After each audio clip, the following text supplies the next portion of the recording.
My wife said, "You are sleeping on the couch until you apologize for something I didn't do." I responded, "Okay, I didn't apologize." 3 weeks later, I would turn the guest room into my bachelor pad.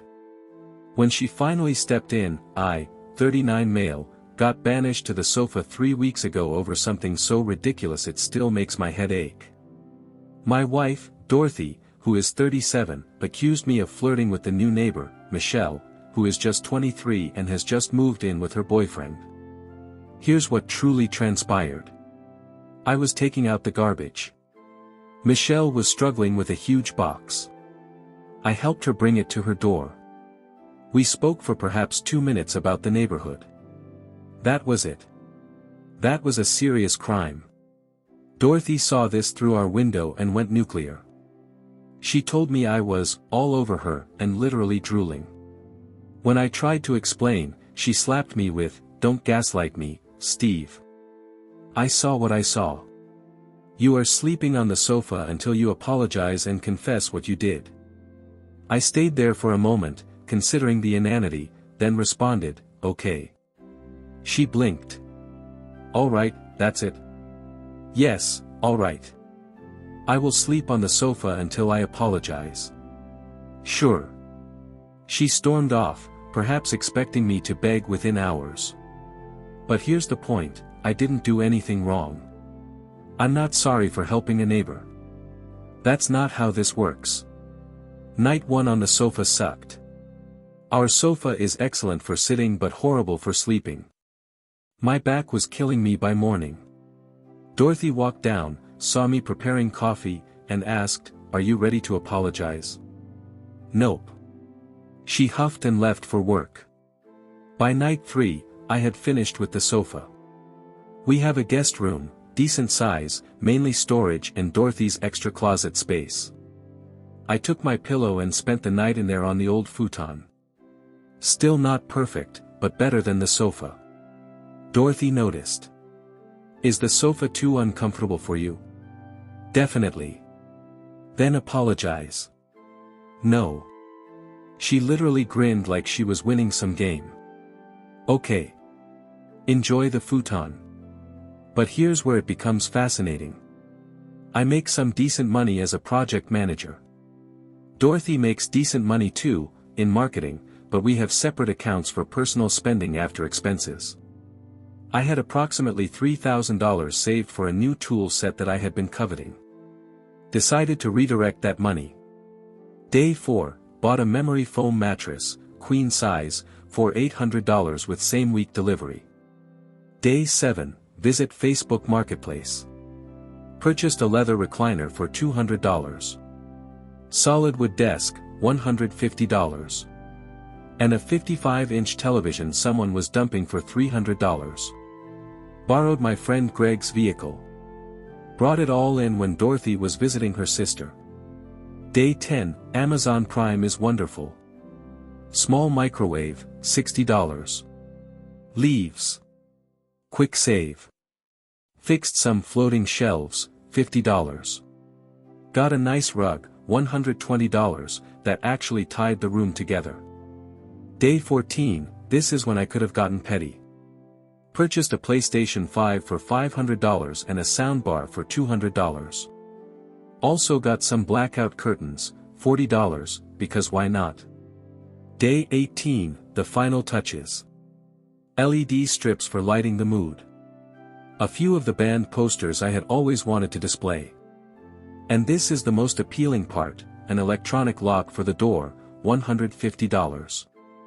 By week 3, I had spent around $2,800 transforming that guest room into my own haven. It was everything our bedroom wasn't, my room, my standards, and my state of mind. Dorothy had not been in there once. She had knocked on occasion to tell me I was being foolish but never really entered. I guess she was playing chicken, waiting for me to open up.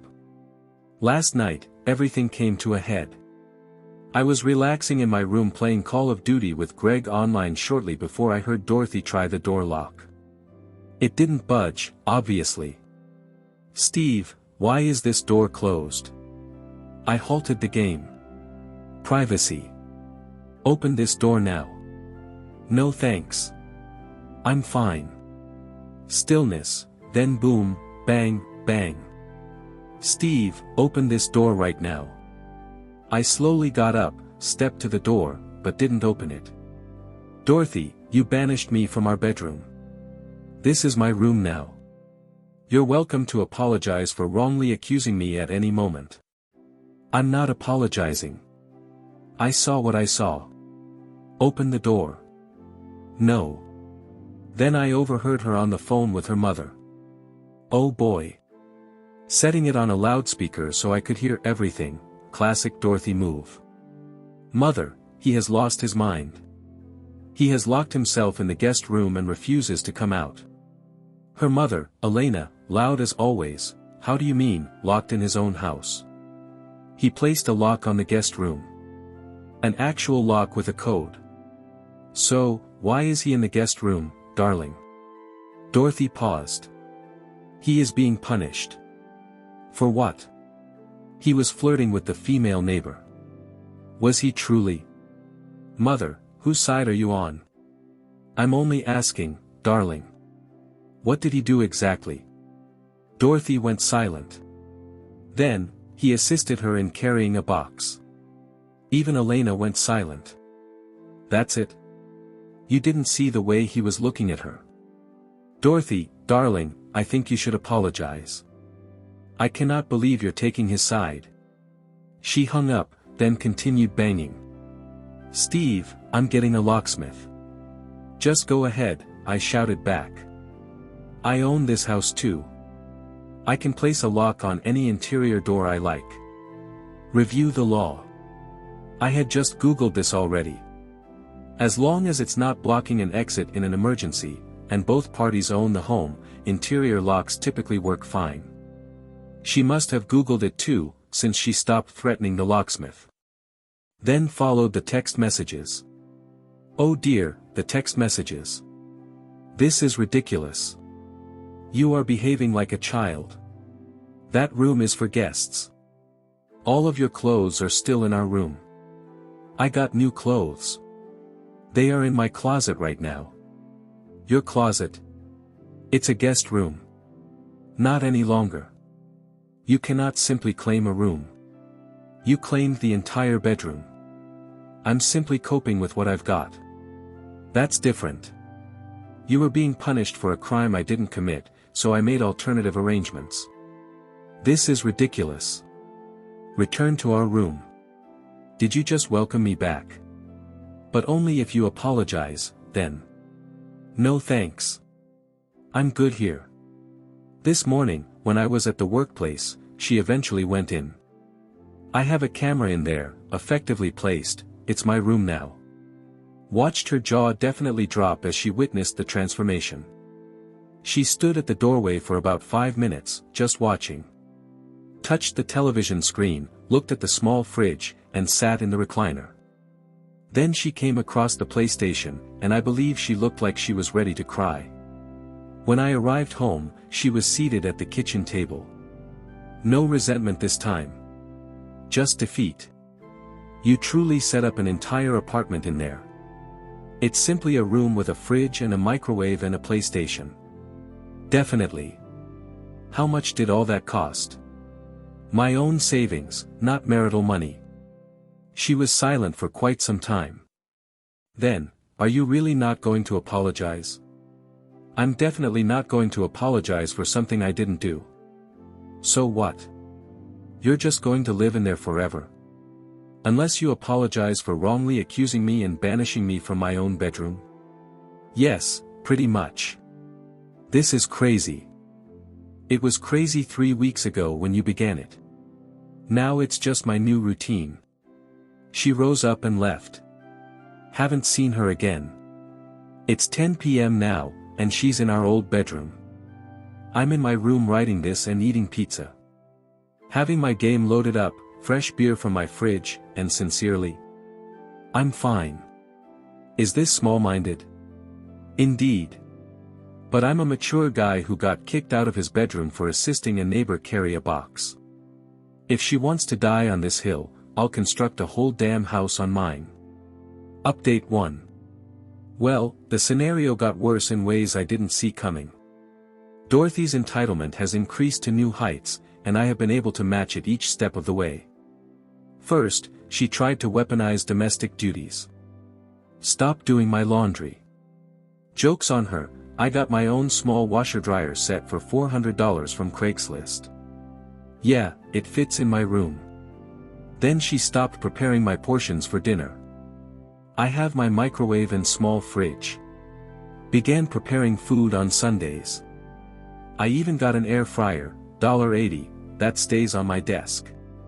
But here's when it got fascinating.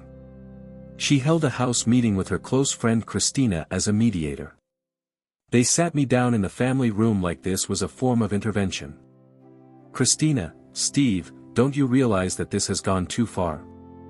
I'm just honoring Dorothy's decision. She forced me out of the bedroom. But you have converted the guest room into a man cave. It's meant to be for guests.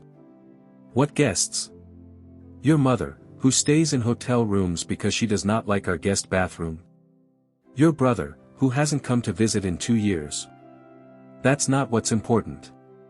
In fact, it's exactly the purpose. The room was empty storage space. Now it's getting used. You're being nasty. I'm being comfortable. You made a choice. I adjusted. Then Dorothy took out what she felt was her MasterCard. Fine, then I'm taking the main bathroom completely. You can use the hall bathroom. Fine. She sighed. Christina looked astonished. All right. That's it?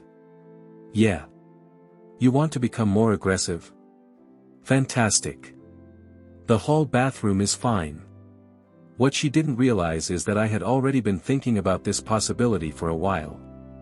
Look. The hall bathroom is just next to my room.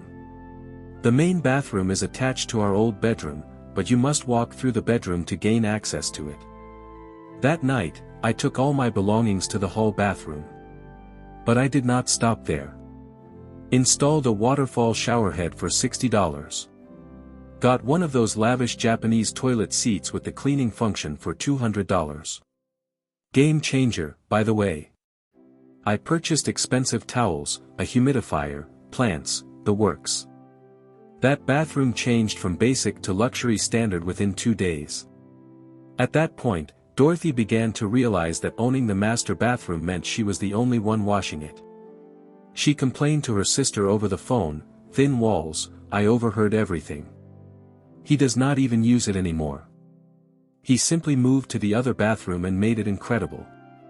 He bought a bidet, Jennifer. A bidet. But the interesting part came 3 days ago. Dorothy's company announced they're becoming hybrid, 3 days in the office, 2 days remotely. She needs a home office place. Guess which room she imagined she would use? She knocked on my door at 7 a.m. Steve, we need to talk about the guest room. My room? It has to be an office. I will be working from home twice per week beginning next month. That's good. Good for you. So you have to move your belongings out. I really laughed. No. Steve, I need an office. Then set up another in the bedroom. It's large. There is no room with the bed and dressers. Then restructure. Or you could stop being nasty and give me the room for whose furnishings I paid, the room I have been living in since you banished me. That room? She tried a new strategy. I will let you back in the bedroom if you give me the office. But I would still have to apologize. Definitely. Then no.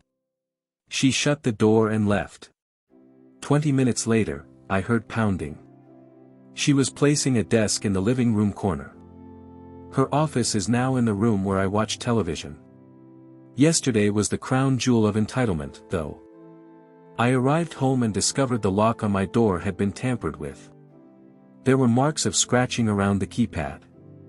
She certainly tried to break in. I asked her right away. Did you try to get into my room? That's not your room. I wanted to find out if you are damaging the house by breaking and getting in. It's my house too. That is why I can have a lock on my door. And why you're trying to break it is literally attempted damage of property. She became pale. You wouldn't do that. Try me. I set up a camera in the hallway facing my door that same night. Full transparency in common places is legal here. She knows it's there. The red light shines at her whenever she walks by. Greg stopped by to watch the game last night. Dorothy lost it. You cannot have people in there. Why not? It is my room. I don't want outsiders in my house. Greg has been here many times. You attended his wedding. Certainly not in that room, that is my room whereby I can have visitors. She actually contacted the police. I'm not joking. She said I was refusing to vacate a room in her house. The police officers who showed up looked very exhausted. Had one look at the scenario, me calmly explaining I stay here, pay half the mortgage, and I'm in my room, Dorothy shouting about guest rooms and apologies. After officers left, Dorothy issued me a Venmo request for $1,400. The reason was half of your room furnishings because it's jointly owned property. I rejected it and sent her one for $1,900 for half of the bedroom materials I'm not allowed to use. She refused that and sent another for $500 for mental discomfort. I sent her one for $1 for the box I helped Michelle carry. It's been radio silence since then. Update 2. The battle of attrition continued, but Dorothy made a costly mistake of decision that changed everything. After police officers visited, she went full scorched earth. Changed the Wi-Fi password. Joke's on her, I have my own Wi-Fi installed directly in my room. The technician thought that was strange, but $90 per month for peace of mind? Worth it. Then she began inviting her friends around continually, wine evenings, discussion groups, jewelry events, all purposefully noisy, all right outside my door. I simply turned up the sound speakers and placed better blackout curtains. But then she crossed a boundary. Last Tuesday, I got home to discover my room door wide open. The lock had been totally removed. My belongings were there, but rearranged. My PlayStation was disconnected and moved. My small fridge was switched off, and food started to go bad.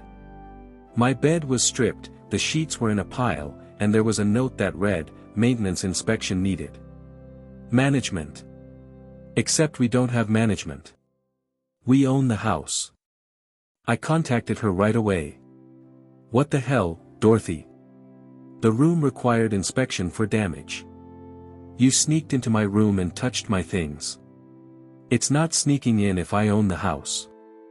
You broke my lock. That's destruction of property. Prove it. That's when I exploded, but not like she expected. Dorothy forgot about something crucial. She is not the only person who can play the documentation game. I had been keeping receipts, every text message where she confessed to kicking me out, every effort to get into my room, the police report from her false contact, the broken lock with photos, and now this. I did not scream. I did not argue. I simply said, fine. Then I contacted my lawyer. Yes, I got a lawyer. Not for divorce, not yet, but for a legal separation and official establishing of household boundaries. The document that she got issued with 3 days later was wonderful. They were asking for exclusive use of the guest room, which was my room, damages for destroyed belongings, and a formal separation of the household areas. She arrived weeping, actually weeping. You got a lawyer? You entered into my room and damaged my property. It's a lock, Steve. That you destroyed after pushing me out of our bedroom for assisting a neighbor carry a box. You're going to end our marriage over this? Me? I'm simply sleeping in a guest room. You're the person who's been getting worse for 6 weeks. Then followed the sob narrative. I'm worried. Work is miserable. My mother was on my case, and you just abandoned me. You actually kicked me out. I expected you to fight for us. By apologizing for something I didn't do. She hired her own lawyer, who, according to my lawyer, just laughed at her case. Kicking your man out of the bedroom, then alleging abandonment when they sleep somewhere else. Destroying their belongings and then claiming ownership. Best of luck with it. But here's where Dorothy really shot herself in the leg. She wanted to win by making me want to come back. She began moving around in lingerie, making extravagant meals that she would eat in front of me, and bringing home bread and cakes from my favorite bakery. I just continued to live my life, arranging food, gaming with Greg, and working on some coding lessons I had started taking. Then she brought out the nuclear alternative. She invited Michelle and her boyfriend over for dinner. Didn't inform me, of course. I discovered them when I arrived home in my dining area. Dorothy, all grins, serving champagne, being a great hostess. Steve, join us. I was only getting to know our new neighbors better. Michelle looked embarrassed. Her boyfriend Mike just looked confused. Thanks, but I've got plans, I responded, taking a protein snack from the kitchen. Don't be arrogant, darling. Sit with us. The darling was so fake it was painful. I'm fine. Enjoy your meal. Dorothy's face fell. Michelle jumped up. I think we should go. But you just got here, Dorothy said. Yes, we are truly sorry. The food smells delicious, though. They literally rushed out. Mike whispered, "What the hell was that?" while they left. Dorothy lost it. You disgraced me. You disgraced yourself. You invited the lady you accused me of flirting with to make some sort of point. I was just being nice. You were being manipulative. I'm struggling to save our marriage. By refusing to admit that you were wrong. I wasn't wrong. Then we have nothing to save. That was last week. Yesterday, Dorothy moved out. Not permanently, she is at her sister's. But she packed suitcases and left a message that read, "Since you want to live alone so dearly." The most interesting part. I don't want to live alone. I only wanted my wife to confess that she was wrong about one single problem. That I didn't flirt with anybody.